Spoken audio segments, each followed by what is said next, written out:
তুই সায়েন্সে পড়োস? হ্যাঁ চিনতে পারি। তাহলে তো পড়াশোনা ভালোই, হ্যাঁ তাই না? তাহলে পুলান কি বাকরা হওয়া?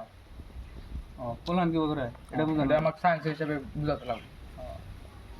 হন বেকার ফার্স্টে আর চ্যাংরা করে শুক্রানোর স্পাম হ্যাঁ হ্যাঁ আর চেংড়ি করে অভাম।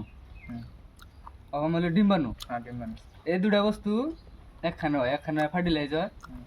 ফার্টিলাইজার এই ফার্টিলাইজার কোন জানো? কোনে? এমপুলা নামে একটা জায়গা আছে, এমপুলা ফার্টিলাইজার হন থেকে ধর এই একটা ওয়াল আছে, ওয়াল কয় ইউটেরাস ওয়াল। হুম। ইউটেরাস ওয়ালের মধ্যে যখন ফার্টিলাইজার বস্তুটা আটকে ধরে ওটা ইমপ্লান্টেশন। হুম। ইমপ্লান্টেশন হওয়ার পরে ওখান থেকে আর কি এমব্রিও সৃষ্টি হয়। তারপরে ওখান থেকে বাচ্চাটা লাহে বড় হয়, ওটাকে প্রেগনেন্সি হয়, তারপরে বাচ্চা হয়। ও কি তুমি বার বুঝাইলা ওটা? আগে খেলা বিয়ে করার আগে খেলা তাহলে বলা না, ও কি বুঝাইলা তুমি আমার?